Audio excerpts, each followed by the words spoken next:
Coming up, the repatriation of native human remains in Arizona. How and why some universities haven't given these precious items back to where they belong. Plus, the Gila River Indian Community has gone from humble beginnings to the largest casino enterprise in Arizona. And on this week's IndigiPolitics, 2 Indigenous members of Congress face tougher than expected primaries. Next on the ICT Newscast. This program is made possible by the Corporation for Public Broadcasting, a private corporation funded by the American people. Support for the ICT Newscast with Aaliyah Chavez comes from the Arizona PBS studios in Phoenix at the Walter Cronkite School of Journalism and Mass Communications at Arizona State University.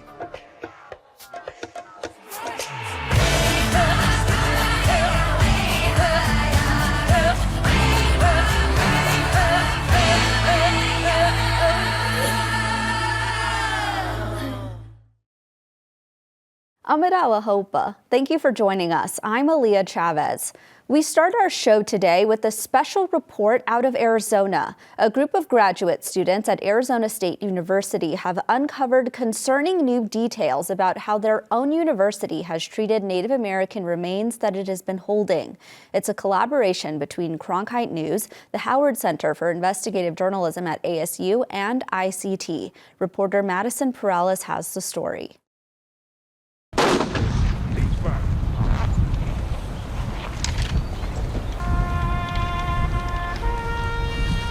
Members of the Pawnee Nation gather in Washington, D.C. to correct an injustice dating back more than a century and a half and reclaim the remains of ancestors.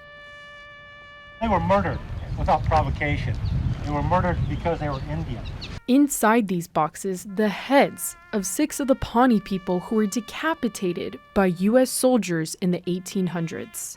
Their skulls got sent to museums in America's capital in the name of U.S. government research. Nearly 30 years ago, James Ridingen had just become a professor at Arizona State University. He came here to Nebraska to tell the story of how Pawnee skulls ended up in museums. The Army was doing what is referred to as craniometric research, and that's to try to prove the superiority of the white race. They were taking skulls. They were doing it on orders from the War Department and the U.S. Surgeon General. In this 1868 memo to medical officers, the Surgeon General's office detailed how a collection was commenced last year at the Army Medical Museum with 47 Indian heads, and the Surgeon General wanted more to, quote, furnish accurate average measurements of head sizes. We're freeing the captive spirits of these individuals, putting them back in Mother Earth where they belong. The story of how many other Native American remains ended up in museums is not nearly as gruesome, but Ridingen still says it was wrong.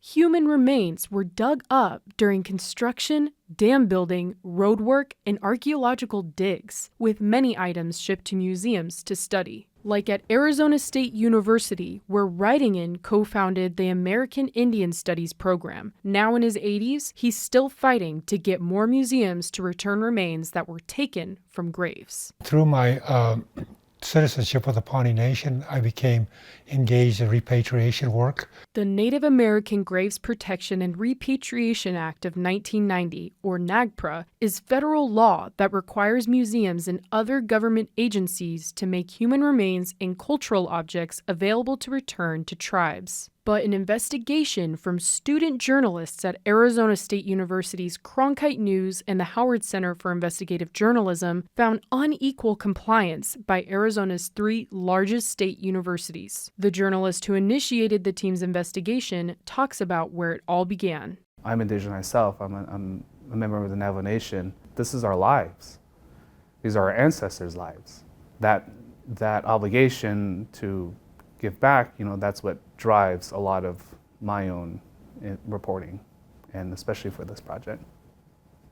ASU has around 800 human remains and 1,400 cultural objects that the law requires to be made available for return to tribes. But federal records we analyzed show only 2% of what the university holds has been made available for return. To me, something is wrong.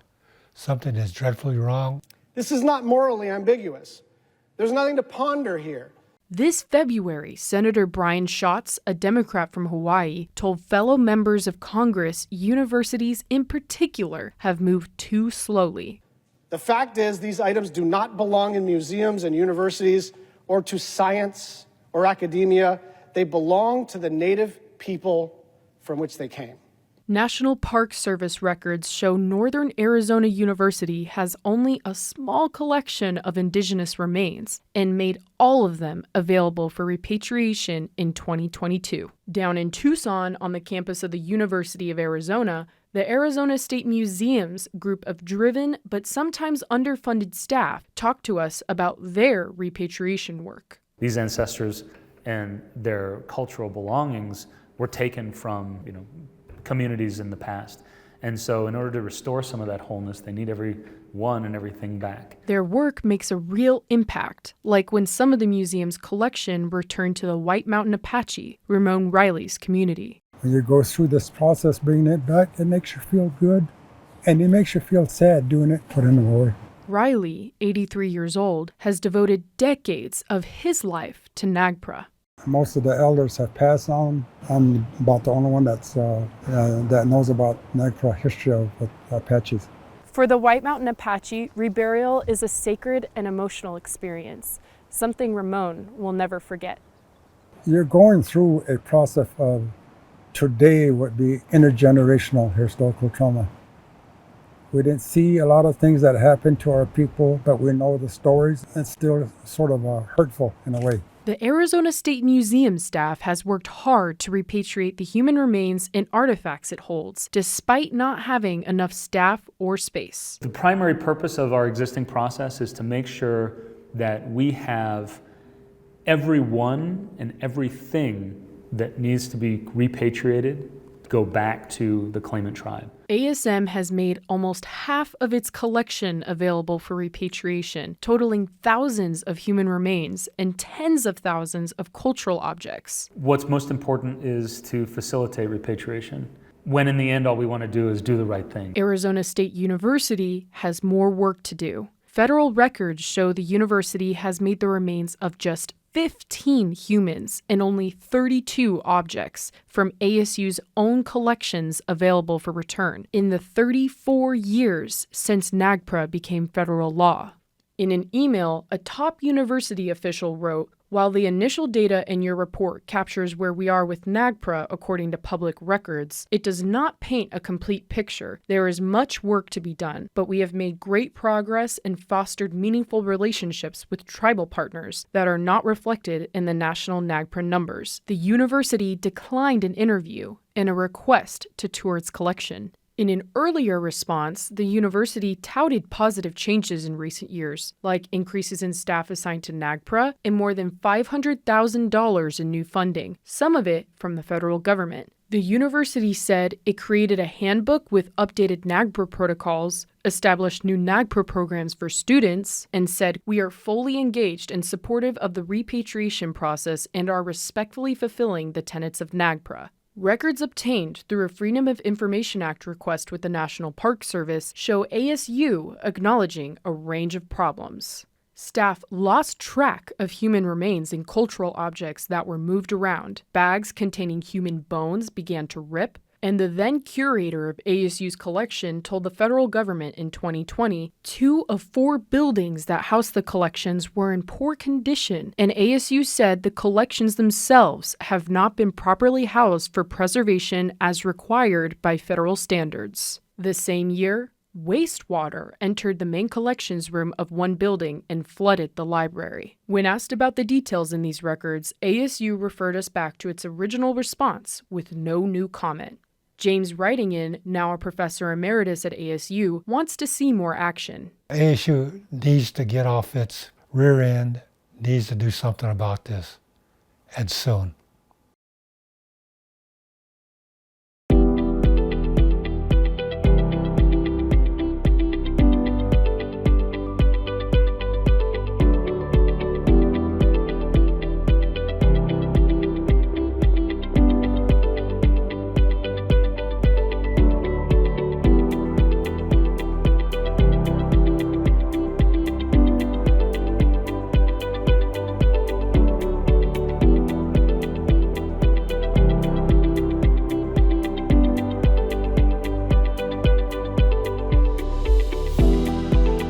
President Joe Biden signed major executive orders to address the crisis at the southern border. Indigenous members of Congress, Tom Cole and Mary Peltola, face steep competitions at the polls this year. And have the odds changed for North Dakota Governor Doug Burgum on his quest to become Donald Trump's vice president? Here to talk about all of this is regular contributor John Tsuda for this week's IndigiPolitics. Welcome back to the newscast, John. Thanks for having me again. So Biden announced major executive orders on the border. Can you tell us more about this? So a little bit. The border is obviously a thorny issue, and I always take a step back also and sort of try to look through the lens that we have as Native folks and think about how important it would have been if we could have had a little more say over our border control, 300 or 400 years ago, and look at it real bit from that perspective and how important it is ultimately to the sovereignty of our tribes and of our nation, and how access through the border, that it's not in any way controlled by our governments has an impact on us. And so I think it's interesting the orders that the president put in really I think are short term. I would even call them fixes. Really trying to just put a control over the number of illegal entries that are coming through the country over a short time frame, and not any kind of comprehensive fix, of course. That would take legislation, and that has proven, regardless of Republican or Democrat administration, has proven, almost impossible for Congress, well, to this point, impossible for Congress to achieve. So without that, I'm not clear on how much more that he can do, to try to do it. Both he and former President Trump tried several things, during their time in office, and didn't have a great deal of success once those decisions were challenged in the federal courts. So I think, the ultimate solution lies with Congress, and they're going to have to step up. I think that until they do that, it continues to have a huge impact on our brother and sister nations on the borders. And I had the opportunity a few years ago to see some of that impact, and it's really harmful to our communities and harmful to our environmental communities. The people that come through there, really have little regard for the environmental situation that the tribe is supposed to be the steward of. But if they don't have control of who's coming in and out, then it really impacts their ability on the ground to take care of their people, their community, and really their land. And as you said, John, it does rely on Congress to address through legislation. And so the bipartisan border security bill, which is supported by Democrats, was blocked by Senate Republicans again in May.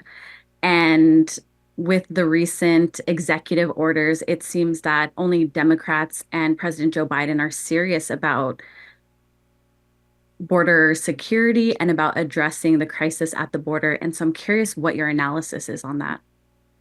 So this is the challenge with this particular issue, is you could think of it in sovereignty terms, right? Since it deals with the borders and the sovereignty of the nation, that inherently brings in politics into the discussion. And so that has been, in some ways, the real challenge. Over the last few decades, there have been several bipartisan proposals that have made it a long way, but it seems like every time that happens, there is a political sort of point that it reaches that it can't overcome. And in this case, we have a real intense election, and the agreement to get over the hump on something like this, even though it is bipartisan, there's a central group who can't reach final decision, and they feel like if they can wait until after the election and it goes their direction, they can get the upper hand on those last couple of points that they want into the policies that are going to be enacted. And so, and again, this is not the first time. It seems to have happened every time. We're getting close, and then an election or something on the political front kind of steps in front of that final achievement. And the longest serving Indigenous member of Congress is Tom Cole, and he is facing a serious contender with serious money in this year's election. And so I'm curious, could Cole lose his seat this election? I think that it's all so. First off, it's always possible, we like to think, and I'm a native Oklahoman. My tribe is in Tom Cole's district, right? And so we have a great deal of respect, and he has been a great voice for the tribes in our district. But just as importantly, he represents a state, Oklahoma State district in Congress, and so he does a great job for that. But these are really uncertain political times, and you just never know when these elections come up. Both candidates, have I think probably the financial resources. It's really how they're getting the message out. The challenger that he is facing, is an interesting guy. He's actually from Illinois, moved to Texas 2 years ago, and now wants to have an Oklahoma congressional seat. So in the old days, they called those carpetbaggers. I don't know what they call them now. But he seems to certainly have his own financial resources that he's pouring into this race. And so whenever any candidate has the ability to get their message out on TV, radio, et cetera, it's a serious challenge that you have to take very seriously when you're an official like Tom. Of course, we're hopeful that Tom will win, but we're all taking it very seriously. And another Indigenous member of Congress who is being challenged is Mary Peltola in Alaska, who has a slew of candidates who are running against her in the open primary in Alaska. And again, how could this impact her reelection? So Alaska is such an interesting place now that they have this ranked choice, process for elections, and so in many ways that probably helps her out differently than a traditional sort of primary, two-party primaries and two-party campaigns. So that's probably helpful. In some regard, you think she's always swimming upstream, so she's personally very popular. Who can't like Mary? I mean, she's just a wonderful person. But in the politics side of things, she's in a deeply red state, a state that voted heavily for President Trump in 2020. So again, these are always challenges. These are always challenging campaigns for folks like her. And I would say, not to get too political, but I don't think her party in Congress has helped her that much either. Well, it seems that we have lost John. So thank you once again for joining IndigiPolitics. Visiting with family and relatives will help us from feeling lonely or socially isolated. COVID-19 changed everything, like our ancestors who survived war, famine, and epidemics. Our elders had to make sacrifices too. The more we are socially connected with our family and community, the less health problems we will have and the longer we will live. We need to stay active to keep our spirits alive. Remember, you are not alone. Connected together, we will stand strong.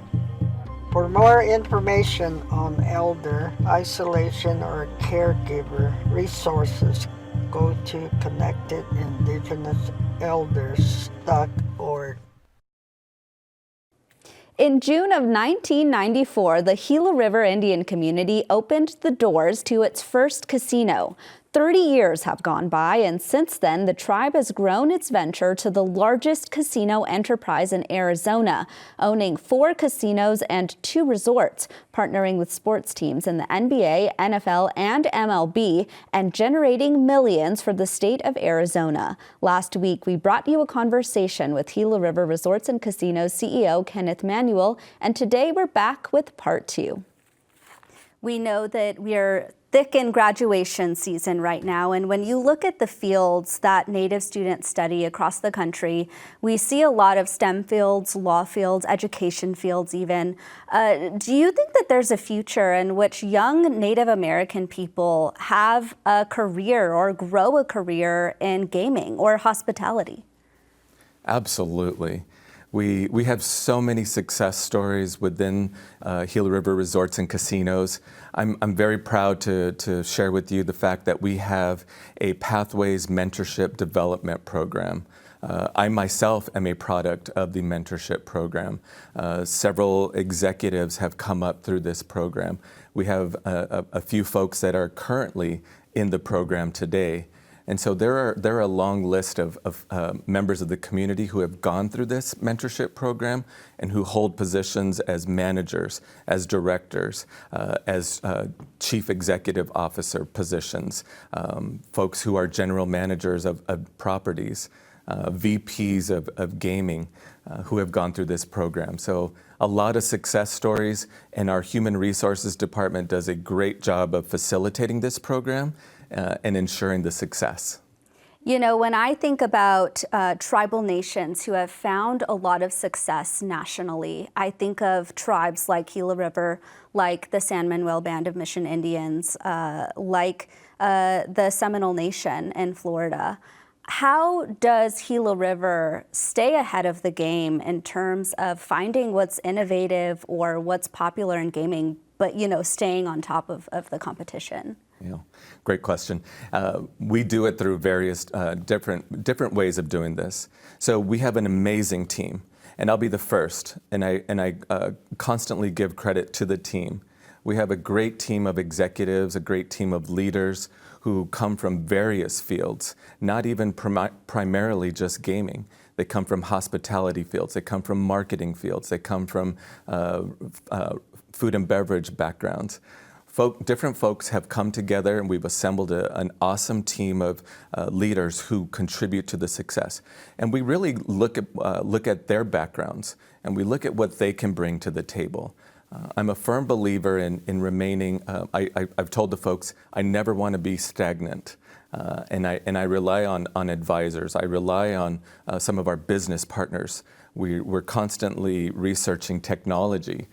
It's been an amazing part of our success. We have an amazing marketing agency that we work with that's local. And I think that's extremely important to work with folks that know this area and are familiar with technology and who bring great ideas to the table. And that's been a big part of our success.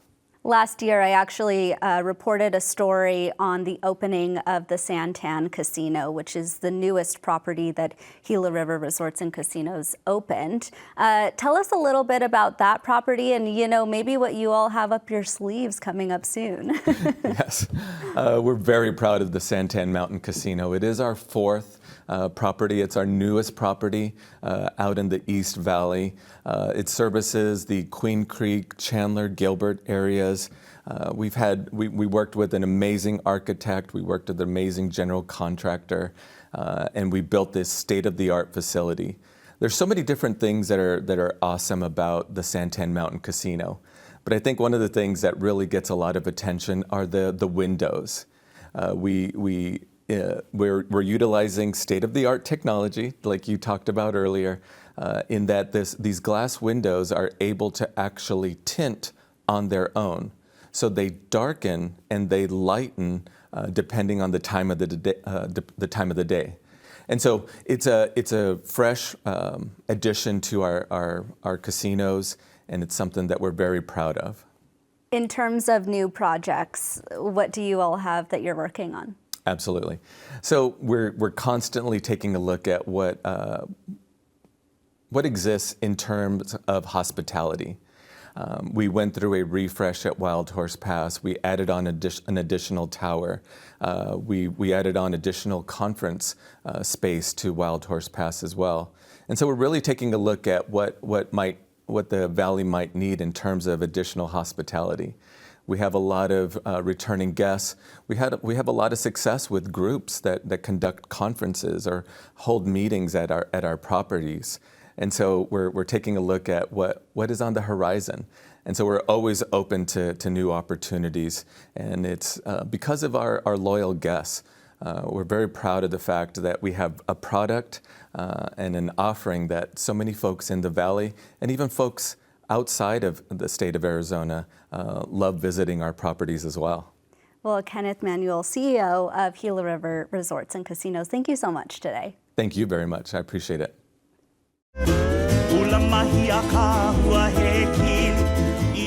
A ohe pau ka ike I ka halau ho'okahi. A ohe pau ka ike I ka halau ho'okahi. All knowledge is not taught in the same school. A ohe pau ka ike I ka halau ho'okahi. All knowledge is not taught in the same school.